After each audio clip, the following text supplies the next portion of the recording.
उस्मान गाजी, जिन्हें उस्मान प्रथम के नाम से भी जाना जाता है, ऑटोमन साम्राज्य के संस्थापक और पहले सुल्तान थे। उनका जन्म 1258 ईस्वी में हुआ था और वह एक प्रमुख योद्धा, दूरदर्शी शासक और कुशल रणनीतिकार थे।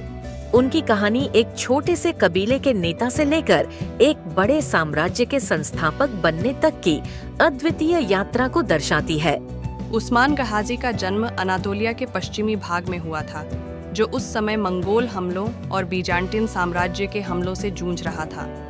उनके पिता एर्तुगरल एक छोटे कबीले के प्रमुख थे, जो सेल्जुक साम्राज्य के अंतर्गत जीवन यापन करते थे। एर्तुगरल के नेतृत्व ने उस्मान को कूटनीति और युद्ध कला की प्रारंभिक शिक्षा दी। उस्मान का पालन पोषण एक योद्धा के रूप में हुआ, जहां उन्हें घुड़सवारी, तलवारबाजी और सैन्य रणनीतियों में महारत हासिल की। उनकी मां का नाम हलीमा खातून था, जिन्होंने उन्हें धार्मिक और सांस्कृतिक शिक्षाएं दी। उस समय अनातोलिया विभिन्न जातीय और धार्मिक समूहों का मिश्रण था और उस्मान ने इन समुदायों के बीच सद्भाव बनाए रखने में अपनी भूमिका निभाई। उस्मान गाजी ने बीजांटिन साम्राज्य और आसपास के छोटे छोटे क्रिश्चियन राज्यों के खिलाफ अपने संघर्ष की शुरुआत की। अपने नेतृत्व और साहस के कारण वह जल्दी ही एक प्रभावशाली नेता बन गए। उनकी लड़ाइयों का एक महत्वपूर्ण मोड़ वह था जब उन्होंने बीजांटिन शहर पिलेक को जीत लिया।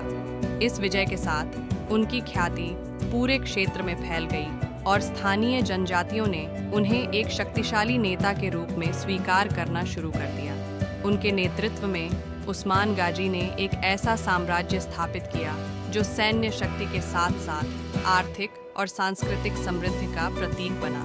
उन्होंने अपने अनुयायियों के साथ एकजुटता बनाए रखी और उनकी वफादारी ने उन्हें कई युद्धों में जीत दिलाई। उस समय की राजनीतिक परिस्थितियों का भरपूर लाभ उठाते हुए उन्होंने न केवल अपने कबीले का विस्तार किया, बल्कि एक नई शासन प्रणाली भी स्थापित की। उस्मान गाजी के शासन में इस्लामिक सिद्धांतों का महत्वपूर्ण स्थान था। उन्होंने अपने राज्य की प्रशासनिक और न्यायिक व्यवस्थाओं को इस्लामी कानून के आधार पर चलाया। मस्जिदों, मदरसों और अन्य धार्मिक संस्थानों की स्थापना से उन्होंने अपने राज्य में धार्मिक जागरूकता बढ़ाई। वह धार्मिक रूप से सहिष्णु थे और उन्होंने गैर मुस्लिमों के साथ भी संयम और न्यायपूर्ण व्यवहार किया। उनके राज्य में अन्य धर्मों के लोगों को धार्मिक स्वतंत्रता प्राप्त थी, जो उनके दूरदर्शी नेतृत्व को दर्शाता है। उस्मान गाजी की शादी मलहून खातून से हुई थी और उनके पुत्र ओरहान गाजी उनके उत्तराधिकारी बने। ओरहान ने अपने पिता के पद चिन्हों पर चलते हुए साम्राज्य को और भी विस्तारित किया। उस्मान के जीवन में पारिवारिक मूल्यों का विशेष महत्व था। उनके रिश्ते उनके वफादार साथियों और परिवार के सदस्यों के साथ मधुर थे।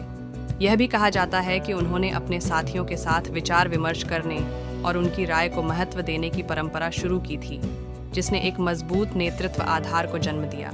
उस्मान गाजी का निधन 1326 ईस्वी में हुआ, लेकिन उनकी विरासत जीवित रही।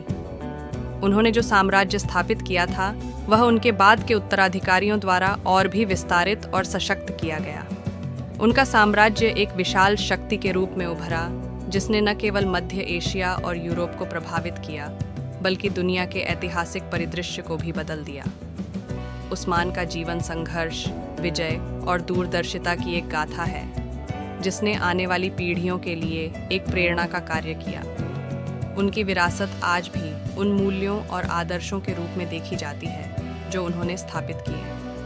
उनका नाम इतिहास में एक महान योद्धा और शासक के रूप में अमर है, जिन्होंने अपने छोटे से कबीले को एक विशाल साम्राज्य में बदल दिया। उस्मान गाजी का जीवन केवल एक व्यक्ति की कहानी नहीं है, बल्कि यह एक पूरी सभ्यता की नींव रखने की गाथा है। उन्होंने न केवल अपने समय के कठिन संघर्षों का सामना किया, बल्कि आने वाली पीढ़ियों के लिए एक मजबूत और एकीकृत साम्राज्य की नींव रखी। उनके नेतृत्व, साहस और दूरदर्शिता ने ऑटोमन साम्राज्य को उस महान ऊंचाई तक पहुंचाया, जो इतिहास में एक महत्वपूर्ण स्थान रखता है। उनके कार्यों और निर्णयों ने न केवल एक साम्राज्य को जन्म दिया, बल्कि एक नई युग की शुरुआत की।